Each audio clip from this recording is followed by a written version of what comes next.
I am delighted to introduce Melanie as our reader today. We're really lucky to have her here. She is originally from Montana, and although she travels all over, which she uses as an excuse for research, she currently works at the University of Utah. Among her many awards and publications, which include 2 Push Prizes for fiction, and her stories being anthologized in the Best American Short Stories, she won the O. Henry Prize in 2006 for her short story, Letters in the Snow. She also has 2 short story collections and 3 novels. When we read her stories, we can't help but notice layer upon layer of image. We don't just see the image, we can feel its textures and taste its colors, and hear the sounds in its shape. Her attention to image creates a visceral chord which pulls us into her stories and won't let us go until we've read the last word. We see this in her story, Tuba Shabbat, in the description of a girl's love of music.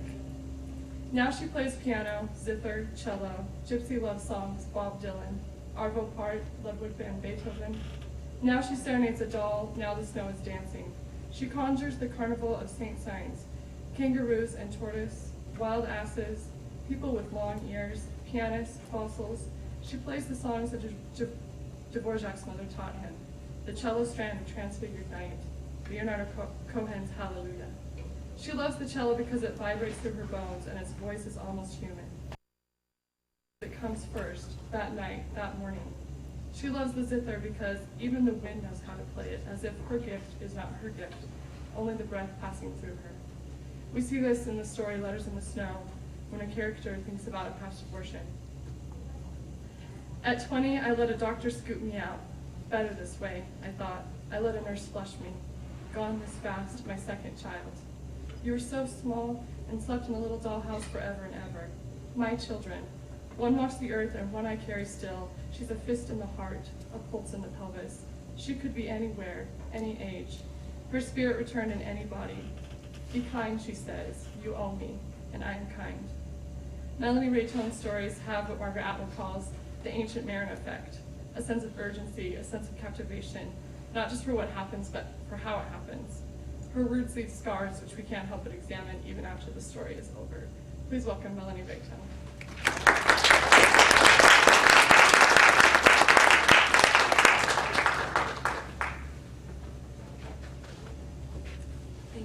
Thank you all for coming, and thank you, Emily, for that beautiful introduction. I'm going to read from a novel that's very much in progress, so it's an unfinished project. How's that? So I need to tell you a few things about the project to begin with, and if you forget all these things, don't worry, because the section I'm reading is pretty much self-contained, but I think it will help to have some vision of the larger scope. I've been very inspired by numerous high-profile searches for missing children, from the abduction and return of Elizabeth Smart to the miraculous survival of 11-year-old Brennan Hawkins, who emerged unharmed after 4 days and 5 nights alone in the Uinta Mountains 2 summers ago. Other searches have ended more tragically, but what strikes me about all these searches is that the search itself becomes holy. A missing child belongs to and is loved by a whole community, and I know you've had your own heart-wrenching experience with this yourselves this past fall, and so I'm very mindful of that as I read from this project that I've had underway, and I'm hoping that some of you had that experience of discovering how holy the search is as everyone comes to love the person they're searching for and to love one another, all the other people involved. So in my story, one cold February morning in northern Montana, 17-year-old Kai Dion and his grandfather and his dog go out for a walk along a half-frozen river. And the dog is very exuberantly smelling everything in the woods that the humans can't sense. And she goes chasing a squirrel onto the thin ice and crashes through the ice. And the dog is swept away, and the boy, being a boy, leaps after her and is lost too. And the grandfather's much too far behind to see it actually happen. He only hears the sound of them going through the ice, and by the time he gets there, he can't see them. All he can do is plant his flashlight in the snow, a place for the search to begin. So the search spans a single day from morning to evening twilight, and is told from multiple points of view as each person comes to join the search and tells his or her own part of the story. So the section that I want to read to you today is actually someone who can't come to the search, and it's the boy's cousin, it's Kai's cousin, and they think of themselves as twins. They were only born 9 days apart, but Talani can't come to the search because he's paralyzed. He's in a wheelchair and has been for the past 2 years. So he's trapped in his room thinking about his cousin lost, who during the span of this story, he's been missing 7 to 8 hours. This section is called In This Light. Please come. Talani's trapped, ramp slick with ice, sidewalks crusted deep in snow. He's pulled himself free of the wheelchair and crawled 2 flights to the attic room. Now, he doesn't know who he wants, God, Kai, Iris, Mother. He wants to hear Talia bounding up the stairs, the dog alive, his father mistaken. How slowly does the heart beat underwater? If Talia could survive, Kai might follow. Joseph said, there's no reason why some bodies float and some bodies fail. Joseph the jumper, that's what Talani called him. He'd been in the spinal care unit at Harborview 5 months when Talani got there.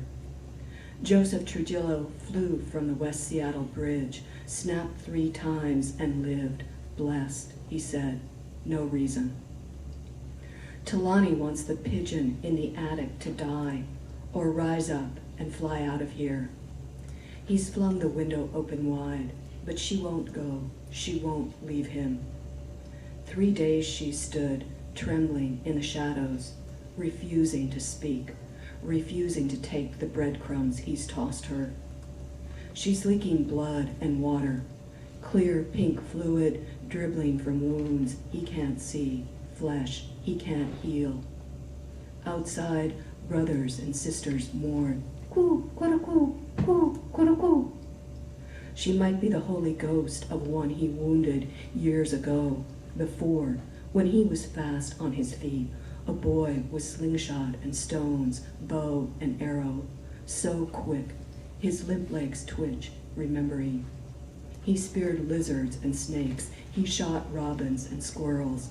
He never considered pain until his body shared their sorrow. Please. He wants Neville and Trina and Ricky to blow into his house and steal him. Now, take whiskey and milk, venison and chocolate. You don't need to snatch bones from junkyard dogs or risk your lives eating garbage. Coo, kadoo, kadoo. Don't sell your skin tonight. The door's unlocked. Lie down in every bed and choose your favorite mattress. Ooh, ooh. Take my mother's clothes, blue nightgown crumpled in a drawer, wool coat hanging in the closet, everything, please, towels, boots, pillows, toothpaste. Take my feather bed and all our blankets. He wants the children warm tonight so he can stop shivering. Is this love? Jesus spit in the blind man's eyes, and the man saw the suffering of the world. So, here, be well, be humbled. Neville says everybody's lost sooner or later. If he ever had a home, Neville Kane can't remember. He does remember a blue tub and red blanket, a gutted school bus down a ravine, broken glass, no tires, mother too wasted to work, mother too sick to keep him. Jesse Kane, old at 26, smooth brown skin, gone dry and yellow. Neville remembers his uncle's house, a windowless room in a basement, water weeping down the walls, a green sleeping bag, a damp mattress. So, here, be good. Mother kissed him on the mouth. I'll come back when I'm better. Is this why the bird stays alive? To make Talani witness? Please. He could ease the pigeon's grief, now ended, shorten her days, complete her hours. Woo, woo, woo. the ones outside urge or forbid him. He'd need a rock or a shovel, strength in his hands and heart, unflinching will, absolute focus. He'd have to crawl to her to do it, drag his pitiful legs behind him. Talani Ray down on his belly, humble, yes, bowing down to her. Not your will, nothing when you choose it. It's easy enough for a clever boy to pump pellets from his BB gun, to wound, to maim, to slaughter. But it's not so simple for a cripple to catch and stab, hammer and strangle. You have to love the one you kill. You need to know she wants it. Who is he to decide? Maybe the pigeon loves her grief. This life, even now, so diminished. Maybe she waits day by day for the hour when the light reaches her at last, one ray of light, warm and transient.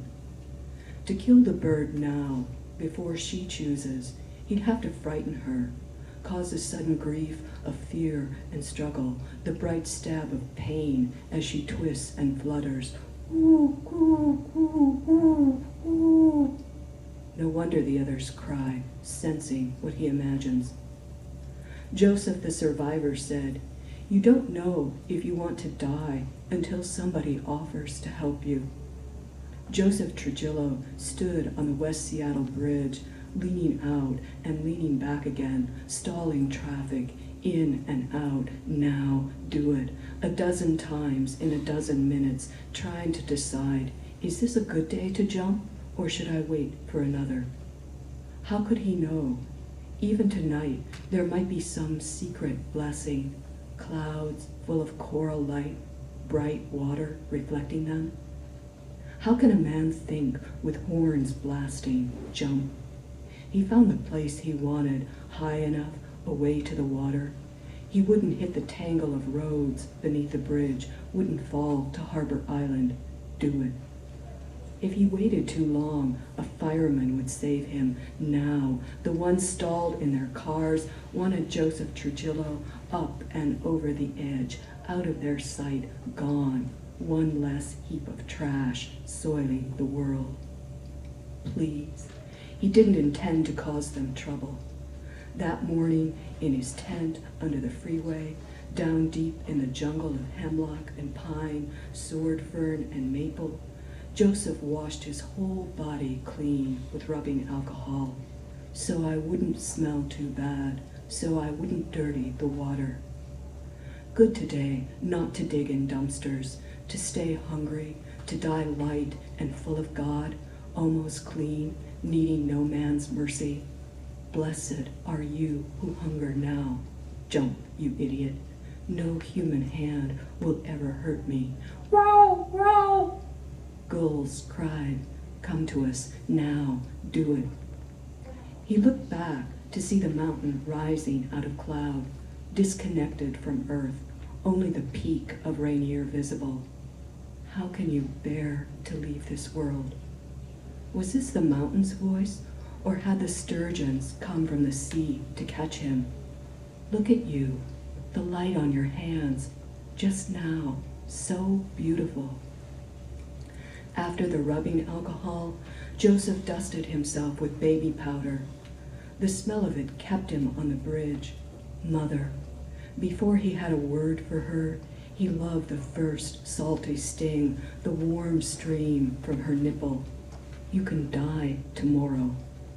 He heard sirens wail, but the ramp was clogged. The police couldn't get to him.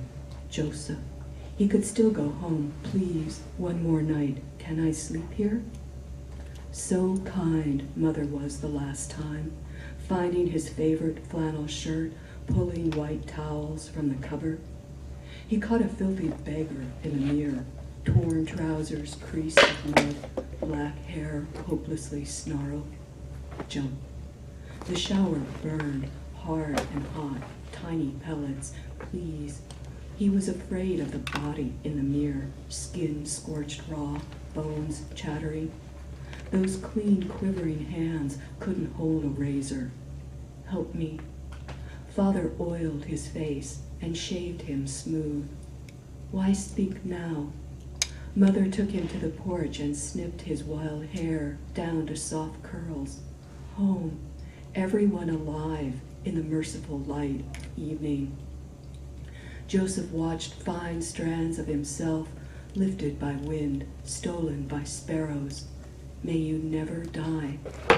Nathan Trujillo smoked a cigar, and Joseph took the smoke of his father into him.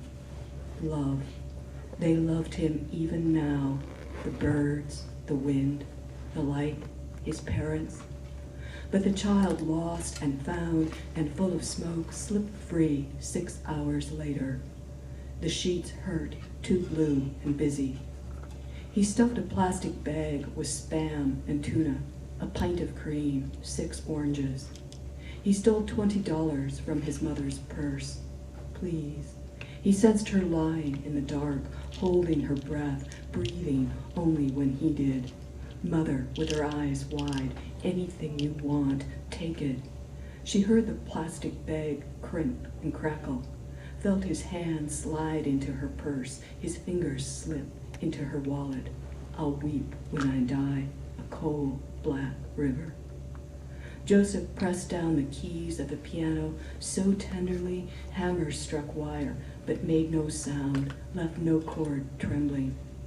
A cool breeze moved through the house. Joseph, gone again. No matter how much we love you, do it. Were the people on the bridge trying to help him? A woman in a white lab coat floated through the clog of traffic, cloak full of light, long and loose, open in the wind, flapping. It's only water. Yes, but the water chopped by waves looked dark and hard, and the gulls cried no, and the snow on the mountain glowed pink, and the sturgeons promised to carry him far, and the wolf eels promised to eat him. In and out, now 3 firemen sprinted between cars, running to push or grab him. Please, 2 boys leaped from a truck. Is that a baseball bat? Is that a crowbar? Goo, gadu, gadu, gadu. One boy wanted to kill, one hoped to save me. Woo! Pigeons cried from under the bridge, and Joseph the flyer flung himself free to be with them. He heard the song he didn't play, soft as light, light on water. This can't be death. He saw the backs of gulls, so beautiful to soar above them. Yes, the water's dark, but the eyes of flounder gaze up at you. Even if the stunned firemen and curious boys were leaning out to sea, even if the woman in white spread her wings and dove to catch him, Joseph Trujillo could not spin fast enough to see his savior. So close now, the water, so cold, the air above it, too late not to die, and so he tried to be good, very good, forever and ever. Hard, yes, hard as stone, gray as granite. The cold water rose up, and the stone of water broke him. Did he hear the neck snap? 3 times, but the water never killed me. Joseph Trujillo lay face down in the Duwamish River, waiting for rockfish to rise or cormorants to swoop down and take him. Coo, coo, coo. 300 pigeons mourned, but he couldn't raise his head even a centimeter to hear them. Bless you, this body, broken by wave, fractured by water. Lanternfish glowed in the dark. Don't be afraid.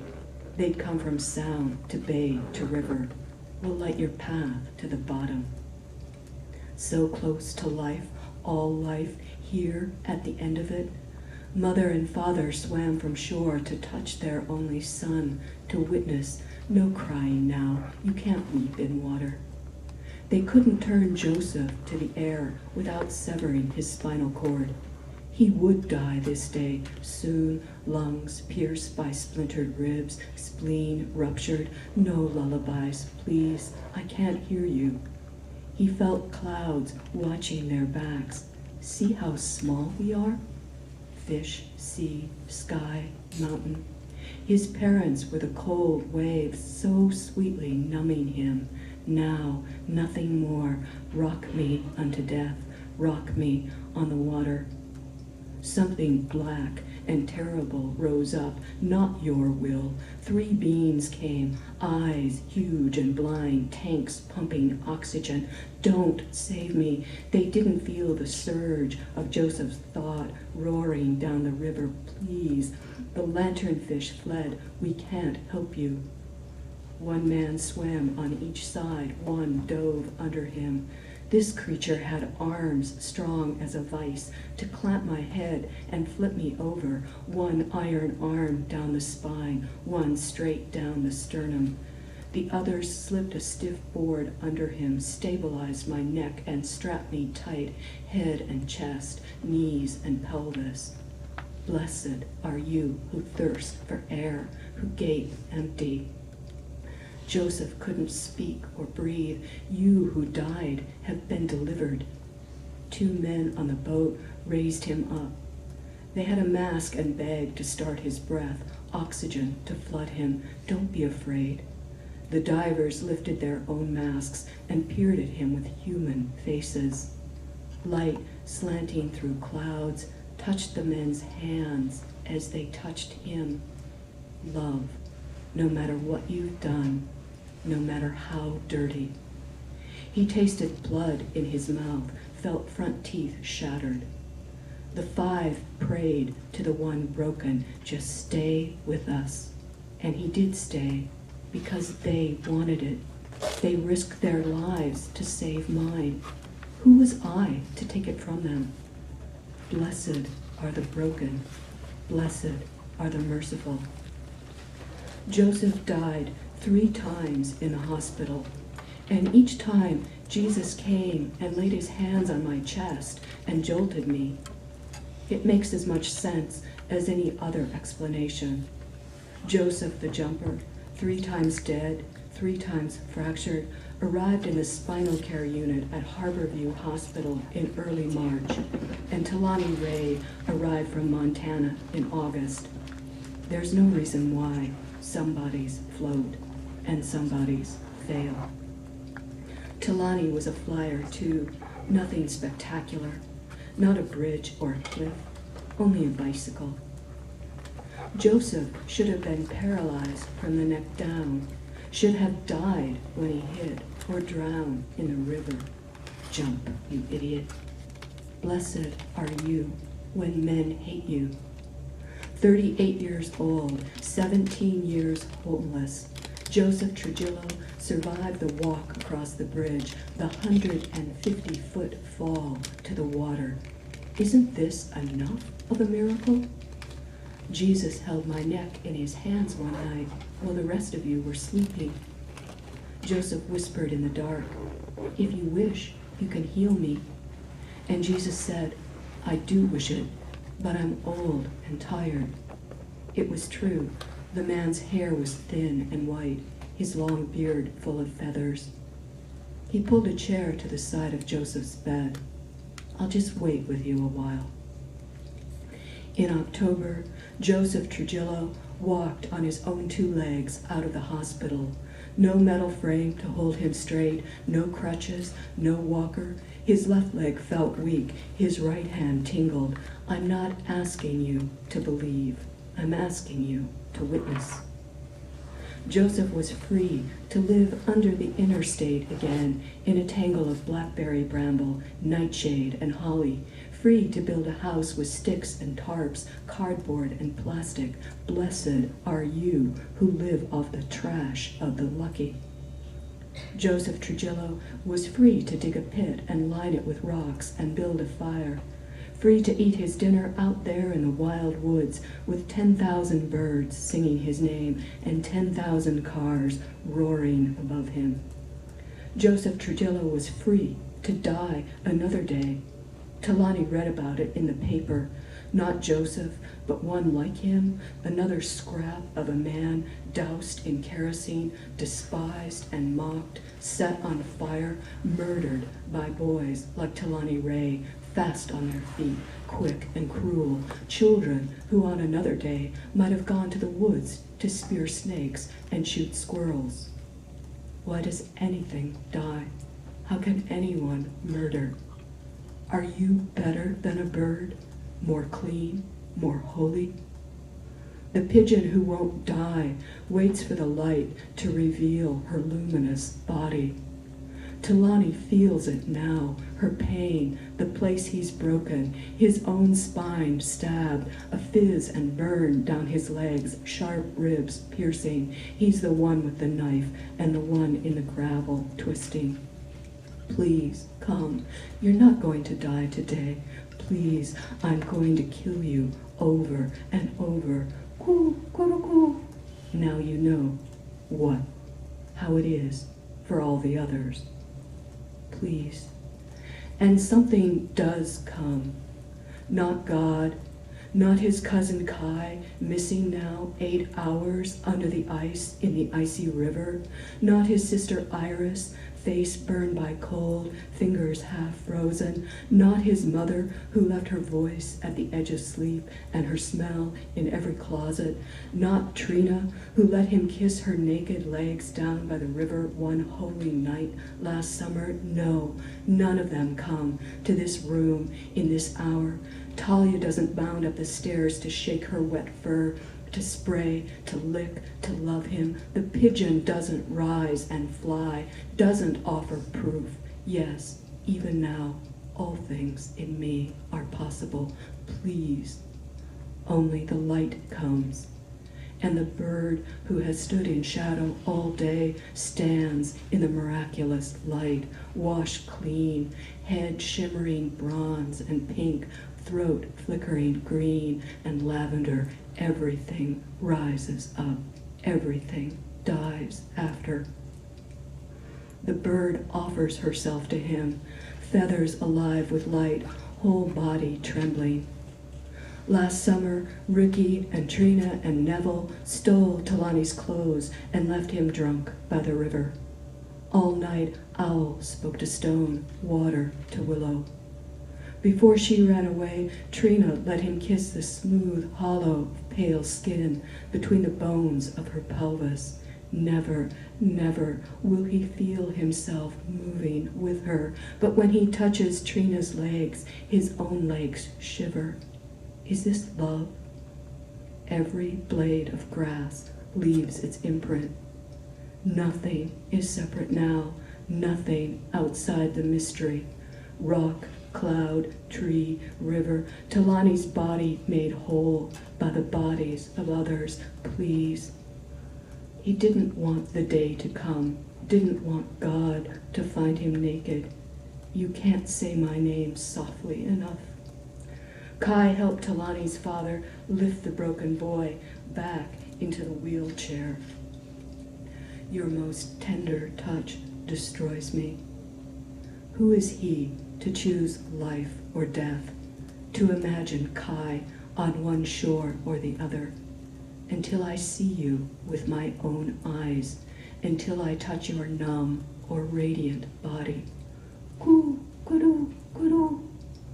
Blessed are you who wait, who hope, when hope is impossible.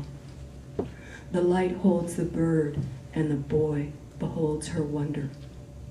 He remembers Dory Esteban in the treehouse, gold dust swirling in the light, Dory's skin sparked with gold fire. One child protected by the light, Dory Esteban, the first and only girl he and his cousin Kai loved together. Impossible to imagine that child not alive a winter day 8 months later. She pulled her shorts down far enough to reveal the bloom of violet scars high on her hip bones. Beautiful, he never said, like flowers. What would you give to kneel in that light and touch her? Heart, hand, eye, liver. What would you give to raise your cousin to the light and save him? Dory Esteban gave her brother Elia the secret core of herself, bone, dreaming bone, sweet marrow. please. If your blood could save this bird, would you open a vein and let her drink you? 2 years after Elia died, Dory Esteban flew into the windshield. What would you give now to touch her wounds, to hear Dory whisper a word, to know that secret? He remembers pounding on her mother's door, circling the little house, throwing rocks at the window. He wanted Oleta to come roaring out, alive, fierce with what she'd lost, not one, but both her children, destroyed and destroyed. She sat by her son's bed. She drove the car the day Dory shattered the windshield. Please, come. Talani hammered hard with both fists. He needed to see Oleta's face, bruises and stitches, as if he sensed the time to come, his own future, legs limp, Kai missing. He needed to understand who to be, how to live, what to love after. But she refused to show herself to him. Oleta Esteban did not open the door. No, never. Did not part the red curtain. Not once. Did not press her holy, unhealed face to the glass. Did not step into the wild, unbroken light to curse, to love, to bless him.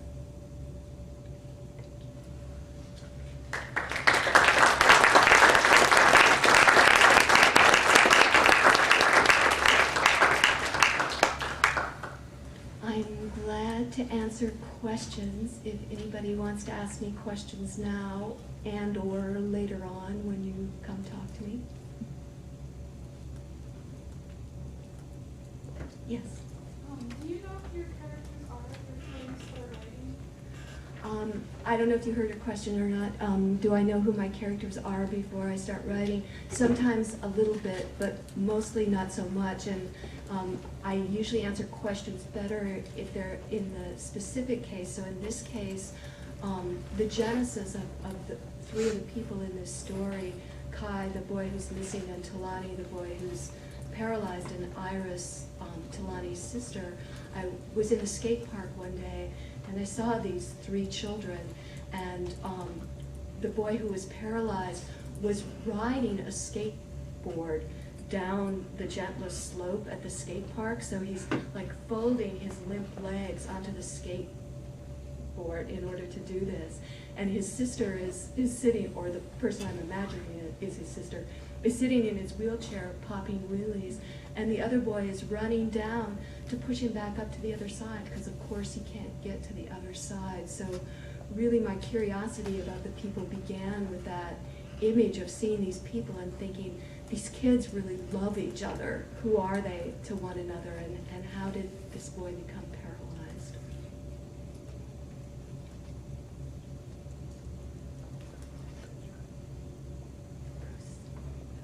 In the section that you read, you started Jelani's consciousness.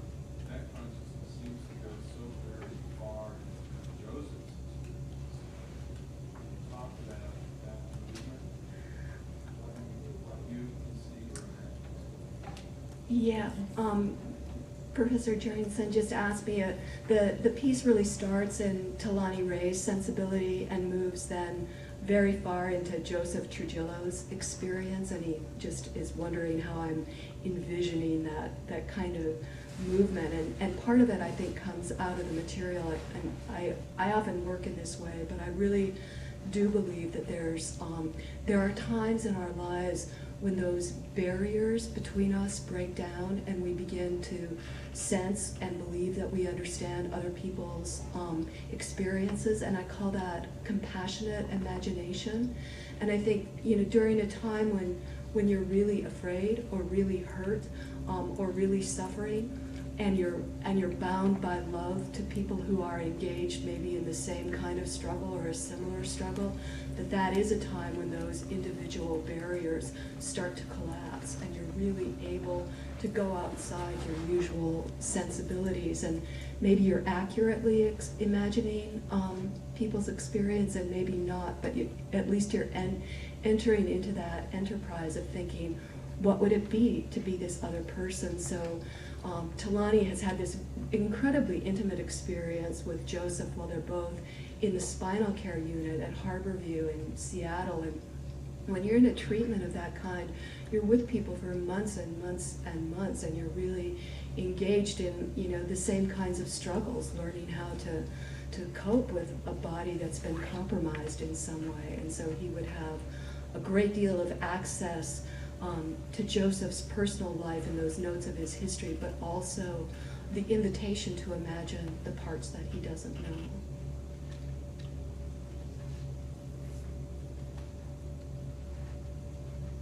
Yes? In the past, you've talked about, I don't know the term you use, but writing backstory or something to figure out about the characters, that a lot of those things never show up in the narrative proper. I was wondering if you could talk about that process and the relationship between the preparatory writing and the writing itself. Yeah, I've worked in different ways over the years, but you know, kind of at my worst with this, I would write, you know, very often 200 pages in order to do a 20-page story. And part of that comes from really trying to stretch my own limits, and you know, this leaps off the previous question of thinking about that compassionate imagination. If I'm going to write about my own experience, that I know or sense that all the tentacles, you know, going down to the depths of those, and even if I'm not conscious of them while I'm writing, they're accessible to me. If I'm trying to go beyond that limit and I'm trying to write about people whose lives I haven't shared literally, or people whose lives and circumstances are very different from my own, then I feel I have to do a lot of preparation in order, and a lot of imagination, just to think about, you know, particular moments in their lives. So one specific example of that, a story I wrote years ago called Little White Sister, that's from the point of view of a 54-year-old black man. And I'm actually close to his age now, but at the time I was about 20 years younger than he was, and obviously not a black man. And one of the experiences, so that, I mean, there was a lot that I had to leap for, and a lot that stories I had to imagine very vividly for myself to feel in contact with that person. But in one of the episodes, his father takes him to slaughter a bull, and he's only 10 years old, and he has to, you know, try and slaughter this enormous animal. And of course, once he gets there, he's terrified. And I knew it was only going to be about a paragraph in my story, but I thought, I don't really know anything about that experience. And so I wrote a 20-page story trying to imagine every single moment, from, you know, walking to that place to actually trying to slaughter the bull and failing to do so, and having his father have to finish the job, and then walking home and encountering his mother. So I wrote the entire narrative in order to do a paragraph that I thought would be true and accurate and fully felt in the story.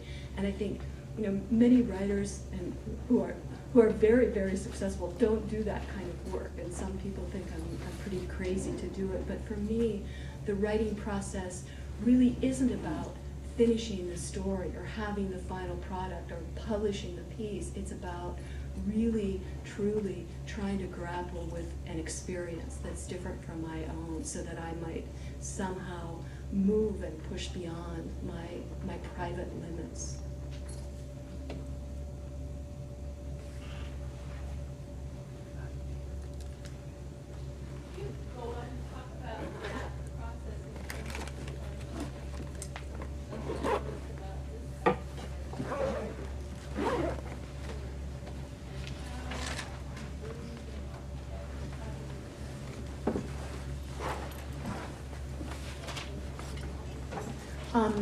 Professor Howe is asking me about how I find the shape once I've done that, you know, that kind of massive exploration, and I think that really is a challenge, and it's one reason why my students get so frustrated when I tell them they need to do more explorations, because then the shape is completely lost. And so with this particular piece, and the way that I've been working recently, is I usually have a kind of narrative arc in mind, you know, when I start out. And so with this particular piece, the narrative arc is incredibly simple, you know, which is he's trapped in this room. He can't get out.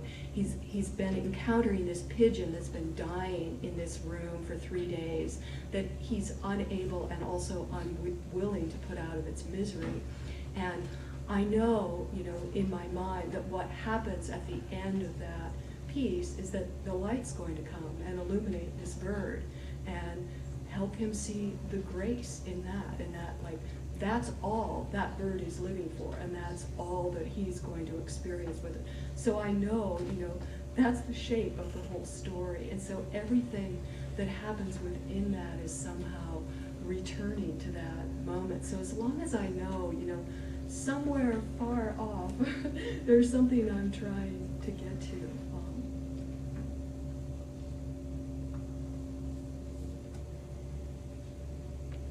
Yes.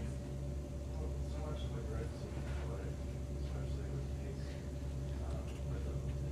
How much do you think about that more? It's something I think about all the time.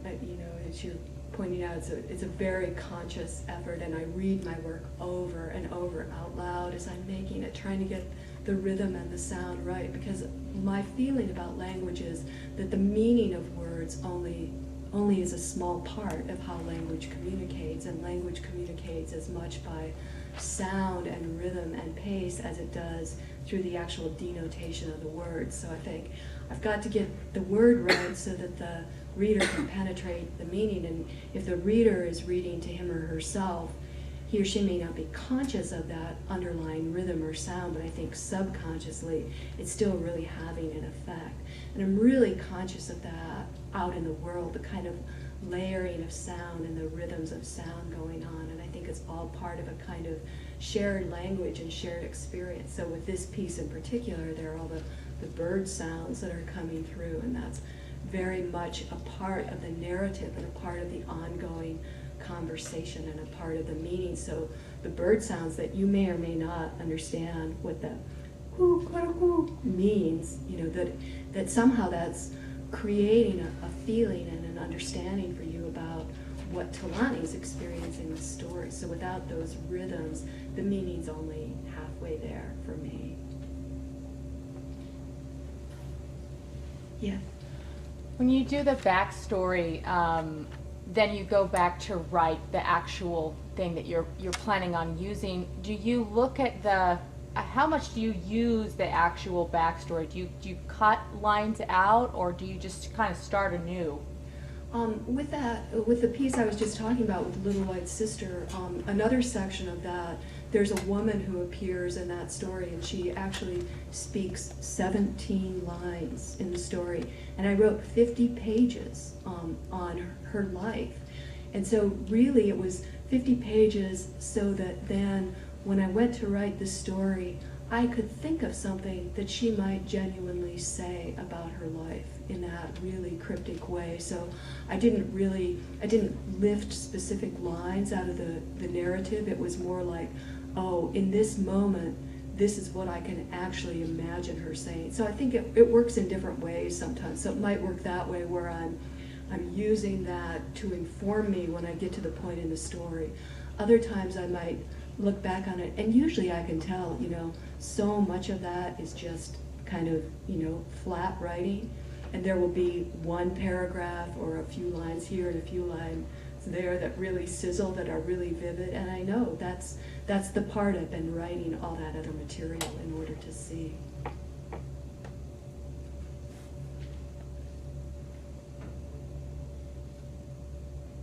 Yeah. Not going on clock for time, but I was struck by the importance of homeless children, homeless young people. Joseph, I guess, was homeless when he was a grown man. Right. Attempted suicide. But can you talk a little bit about that, maybe the role that homeless kids play? Jelani was thinking about it. The role that they play in Yeah, and I'll talk about it in a larger way as well. Professor Jurgensen's asking me about the role of the homeless man who attempts suicide, but also the homeless children, and what role they play in the narrative. One of the things with Talani is that once he's in a wheelchair, his usual kinds of connections and his usual kinds of freedoms with people are really altered. And the kids who are involved with him after he's in the wheelchair are these homeless kids. You know, they're glad to take him out and wheel him around, and sometimes, you know, at some points they're very kind to him, and at other points, like what he refers to here, they steal his clothes, and he, in another chapter, makes an excuse for them, you know, like, well, they need my clothes, you know, and they know that I've got a father, and so I'm going to be all right. But in a larger way, I mean, it's really the concern with the homeless kids has been something that's been moving through all my work ever since I first started writing, and that really came from a childhood experience of a boy I knew quite well was convicted of a series of juvenile crimes, and his parents finally got really fed up with him and sent him to a juvenile prison where he was abused and beaten, and came back. And I don't know if he was if that was by people running the place or by other kids, but he came back severely brain damaged, and then his parents wouldn't take him back in. And so he was, I was like 16 years old when he came home. He was really the first person I knew really well who was homeless, and this was in my hometown, which was a very small hometown, and a place where you think people take care of one another. But then when I was doing research for my most recent novel, Sweethearts, which also involves some homeless kids, I worked with a juvenile prosecutor for several months, trying to learn about as much as I could about juvenile crime. And one of the things he told me was that they estimated that and it was a conservative estimate, that there were 300 homeless kids in this very small town of about 12,000 people in northwestern Montana. And that was just a shocking kind of revelation for me to realize, that the place where I grew up was now completely filled with these kids. But when I lived in Boston as well, I was constantly confronted with seeing homeless kids on the street in all kinds of weather, and I just, it was always a question for me of how do you survive? How do you get through the day? How do you get through the night? And really trying to understand how people end up in those kinds of dire circumstances. And so in the case of this novel, the homeless kids are very much involved in the search for the missing boy, and there's this sense that he's lost in the same way that they are, and they very much want to bring him back from the brink the same way that they want to bring themselves back and somehow restore themselves to community. So they become very active players in the search for Kaidion.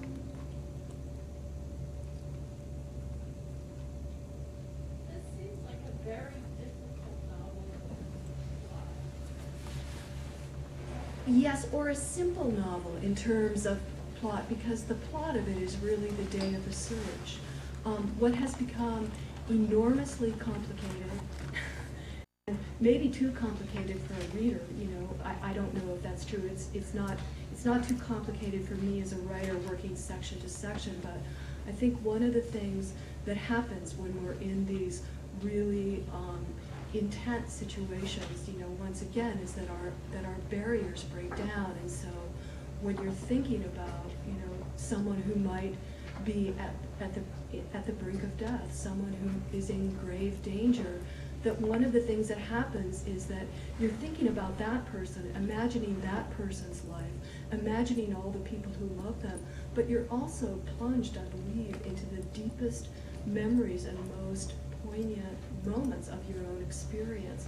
So each time somebody joins the search, there's this kind of plunge into their sensibility. So that's really what's happening for me as a writer, and I didn't necessarily anticipate it in quite that way, but there's a whole other part of the novel that I haven't talked about, which is there are these episodes that I call love songs, and those come from the point of view of the missing boy. So there's a sense of call and response in the novel, so people will be searching, and then there will be a section from his point of view that's a love song kind of response to, thinking about the person who's searching for him. So there's that complexity as well, and each time one of those happens, there's another whole kind of history that spins out, and I'm just hoping, you know, that the arc of the search will be enough to carry the narrative, and I don't know that yet. You know, I don't really know if a reader will grasp that fully enough or go, whoa, not another one, which is always a possibility, right? But for me, you know, what's happening is just a love of these people and a reverence for their lives.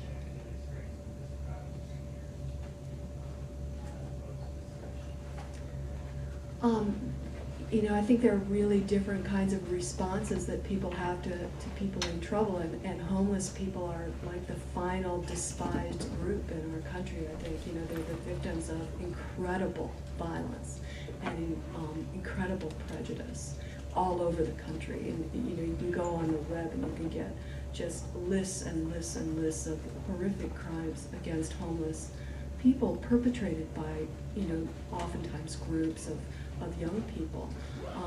But there was a case in Washington State, in Seattle, not on the bridge I'm describing, but on another bridge there, where there was a woman, you know, leaning back and forth on the bridge, deciding whether or not to jump, and she was stalling traffic, and the people were getting really angry and honking their horns and telling her to jump, and she finally did jump. So it came, you know, it came out of an actual case that just appalled and pierced me, and so I wanted to think about what it would be like to be that person, and to, you know, part of you wants to die, but you don't want other people to want you to die necessarily. And what Joseph realizes in that moment is how beautiful life is. You know, he's looking at the light on his hands, and he's looking at Mount Rainier. If you've ever seen Mount Rainier, it's the most mysterious kind of mountain, because it's this cone of a volcano, you know, coming out of the clouds, and it looks as if it's just drifting. And you look at that and you think, you know, how can you ever bear to leave this life? So that's the experience he's having at the same time. He realizes, I've caused all this trouble, which is the last thing that he wants to do. I've been enjoying the conversation so much, I forgot to keep track of time. We're going now. But let's take.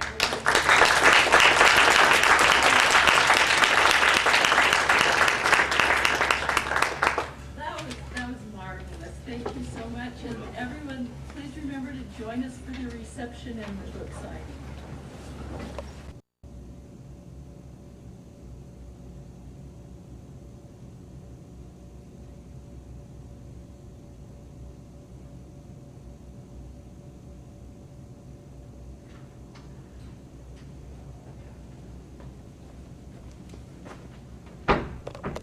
I have not reversed that judgment. It was the first poem, come to think of it, about which I ever thought that maybe the world was not big enough for it and me. One of us would have to go. But it keeps getting included in anthologies, and I can see now that I'm going to go and it's going to stay. Insidious is one of the words in the poem. I've always felt insidious the way that D.H. Lawrence tries to jerk my tears in this poem, and I could lay into it if I wanted to, but if I were to leave no holes unbarred in dismissing this poem, I have to account for why, unlike most poems, this one can often move me to tears, in spite of myself, as the poem itself says. But I can't. Some part of it must be that my own mother has died. Some part must surely be that I have now what I didn't have when I was a teenager and first read the poem, and that's to say a past.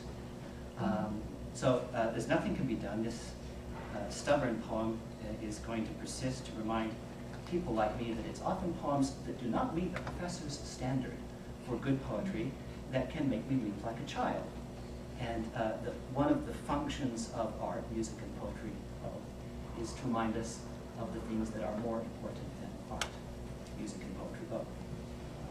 This is Piano by D.H. Lawrence. Softly in the dusk, a woman is singing to me, taking me down the vista of years till I see a child sitting under a piano in the boom of the tingling strings and pressing the small, poised feet of a mother who smiles as she sings. In spite of myself, the insidious mastery of song betrays me back till the heart of me weeps to belong to the old Sunday evenings at home, winter outside, hymns in the cozy parlor, tinkling piano on guide. So now it is vain for the singer to burst into clamor with a great black piano appassionato. The glamour of childish days is upon me. My manhood is cast down in a flood of remembrance, and I weep like a child for the past. Now the last poem is about as sort of simple and easy as you get. It's by William Meredith, who's also died. All of my poets have died. It's called About Opera. Do you care for opera? So do I. I like the fakeness of it, don't you? I've never cared for naturalistic art. Do you know what I mean? If I want things real, all I need to do is look about me. I want fake things. I want artifice. And so this is a poem defending opera. And I just want to say, I keep slipping, it's uncomfortable. There's this. The poem, I think, just sort of spill the beans, is about how opera can say things that you wish you could say with all the passion and precision and sort of bracketedness of a great aria or speech. And that's exactly what I wanted to say, in just that way, with just that much force, honey. And and opera can do that. There's one word in this poem, articulateness. And if I wanted to be articulate, the last word I would choose is articulateness. And that word occurs in the only line whose sort of delicate pentameter movement is ruptured because of the intrusion of that awkward, inarticulate word into the poem. So this is William Meredith about opera. It's not the tunes, although as I get older, arias are what I hum and whistle. It's not the plots. They continue to bewilder in the tongue I speak and in several that I wrestle. An image of articulateness is what it is. Isn't this how we've always longed to talk? Words, as they fall, are monotone, bloodless. But they yearn to take the risk these noises take. What dancing is, to the slightly spastic way most of us teeter through our bodily life, are these measured cries to the clumsy things we say, in the heart's duresses, on the heart's behalf.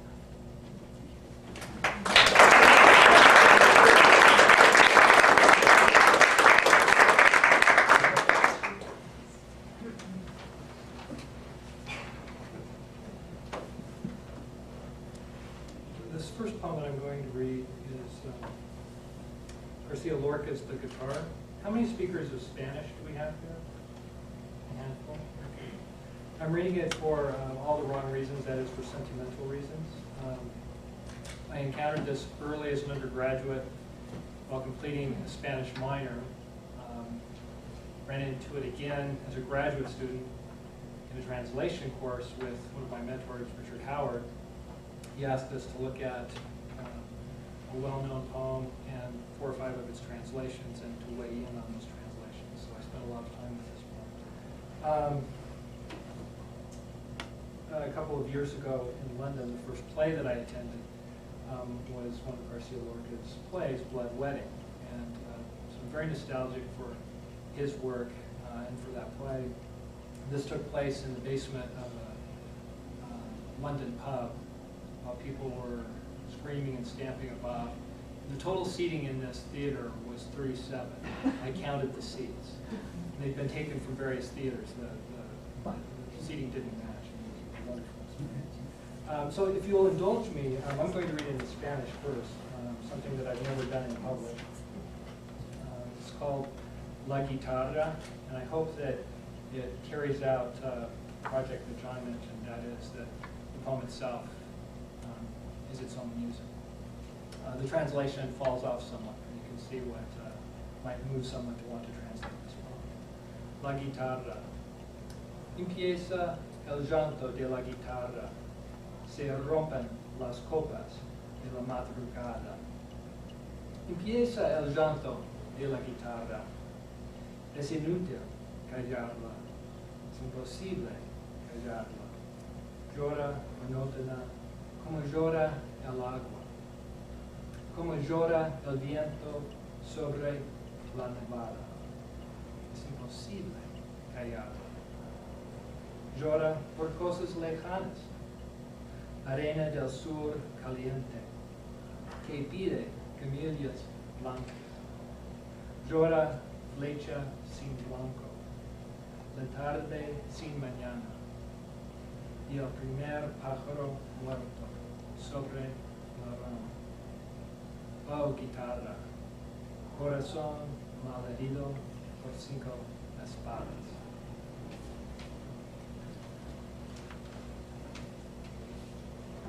Here's a translation, one that I had not seen before, so it didn't make it into my paper. Christopher Marr, pretty recent translation, I assume. Yes. The guitar. The guitar begins its weeping. The wine glasses of dawn are shattered. The guitar begins its weeping. It is useless to hush it, impossible to hush it. It cries monotonously, as the water cries, as the wind cries over the snow field. It is impossible to hush it. It cries for distant things. Sand from the hot south, asking for white camellias. It cries, arrow with no target, evening with no morning, and the first bird dead on a branch. O guitar, heart mortally wounded by 5 swords. So take the music of the first one and the English of the second and do what you can. I think Frost is right. Poetry is what gets lost in the translation, and yet most of us would be better off having read some version of this if we don't have the original Spanish. The next poem I'm going to read, slight change in program here. I think I'm going to read a poem by Stephen Dobbins.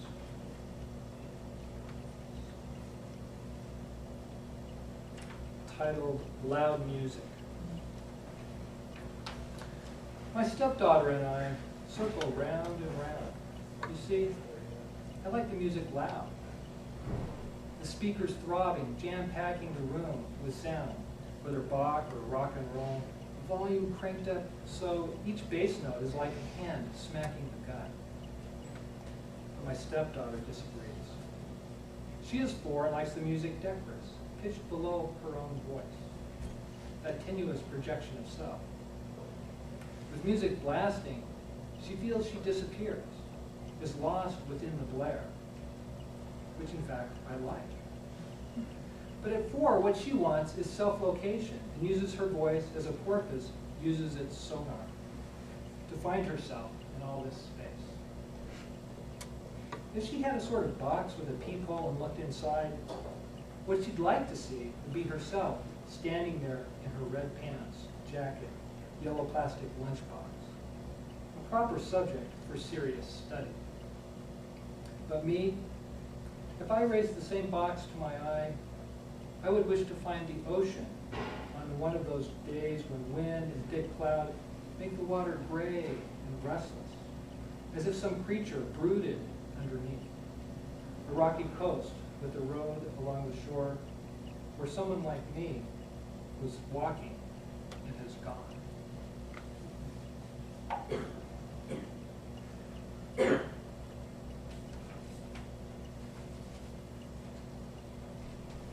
I'll read another translation. Thomas Transformer. a wonderful Swedish poet. He's probably the most translated, according to some, 20th century Scandinavian poet. This one's titled Allegro. It references Haydn, the great 18th and early 19th century musician who, I was reading a biography of him recently. What took place early on was that his parents recognized he had great musical skill, but they didn't have the ability to train him. They lived in a rural setting. So they apprenticed him to his uncle and sent him at the age of 6 to learn music in the city, and he never lived with his parents again. And this uncle, unfortunately, didn't feed him very well, so he was walked around starved a good deal of the time. And he liked performances because there were always refreshments at the beginning to actually fill up.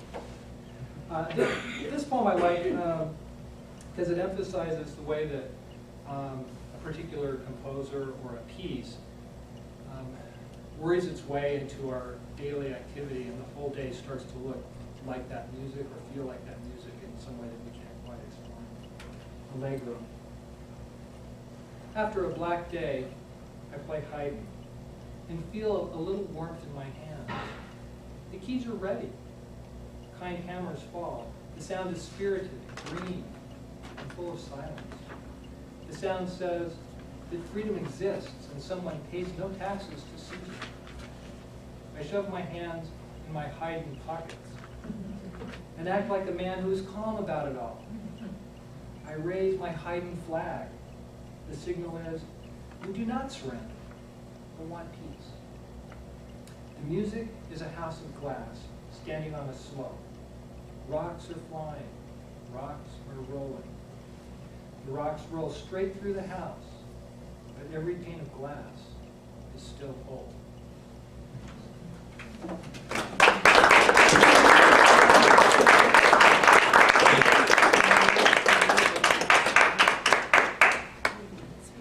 You know, there's nothing in my life I would rather do than be at a poetry meeting and just be able to sit and listen to poetry. This has been a lovely hour, and I love the variety. I love the variety of the readers and the poetry, and this is just a gift. What a great anthology this has been. The poems I've chosen, I chose because they combine, or they reveal some of the things that both poetry and music can do for us. And the first one is that it can help us to heal. It can help us to ease pain. And this is an Emily Dickinson poem. I've been studying Emily Dickinson for the past year, and the more you study her, the more breathtaking she becomes. She can say so much in so few words. And this is a poem she wrote. It doesn't have a title, of course. Heart, not so heavy as mine, wending late home, as it passed my window, whistled itself a tune. A careless snatch, a ballad, a ditty of the street, yet to my irritated ear an anodyne so sweet, it was as a bobolink sauntering this way caroled and paused, and caroled, then bubbled slow away. It was as if a chirping brook upon a dusty way set bleeding feet to minuets without knowing why. Tomorrow, night will come again, perhaps weary and sore. Ah, bugle, by my window I pray you pass once more. And the second one I've chosen is about how poetry and music are combined with romance in such amazing ways. And this poem is by Liesl Müller, and it's called Romantics, Johann Brahms and Clara Schumann. The modern biographers worry how far they went, their tender friendship.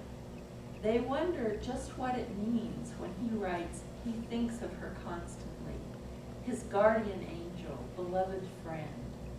The modern biographers ask the rude, irrelevant question of our age, as if the event of two bodies meshing together establishes the degree of love, forgetting how softly Eros walked in the 19th century, how a hand held over long, or a gaze anchored in someone's eyes could unseat a heart, and nuances of address not known in our egalitarian language could make the redolent air tremble and shimmer with the heat of possibility.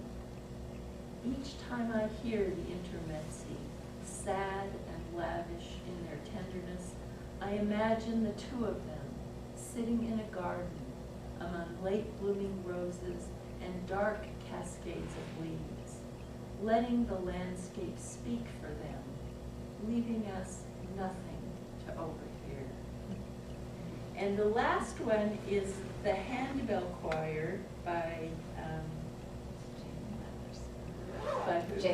Jane Flanders. And I think this is such a beautiful poem because it's about poetry and music and the relationship to worship, to birth, and to the whole mystery of life. I just think this is a lovely poem. 12 children, 12 gray geese in starched collars file on stage. Like their bells, which are set out buffet style on a long table, they are graduated. The gym, with its folding chairs and stale air, seems wrong. They belong in a cloister or a small pond. The director, also in gray, appears. They will play geese. No, sheep may safely graze. In honor of Bach's 300th birthday, her raised hand, their rapt stance quiet us, who suddenly seem to be listening for a rush of wings. But the advent is simply that of a sweet chord. With a flick of the wrist, each bell is rung, then silenced on the breast. No hurry. They take all the repeats, arms rising and falling stiffly like clockwork hammers, sounding over the roofs of Eisenach on a March day for the baptism of the infant Johann Sebastian. We think of sheep and lambs in spitting snow. The church is clammy, water cold on a baby's head. He cries a bit, another miraculous ordinary birth. Having happened, the past is safe. This is the dangerous moment. The melody passed from hand to hand, tirelessly, ancient-eyed. They raise their bells as if in blessing. Yes, someone here now is blessing us.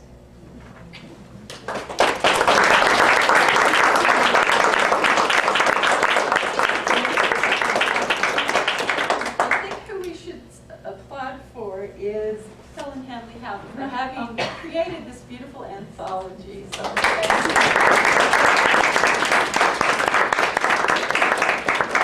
Now we'll have three things all occurring at the front of the room. So we ask you to move. The books are for sale over here. We're going to put Helen.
Audio check, 1, 2. Audio check.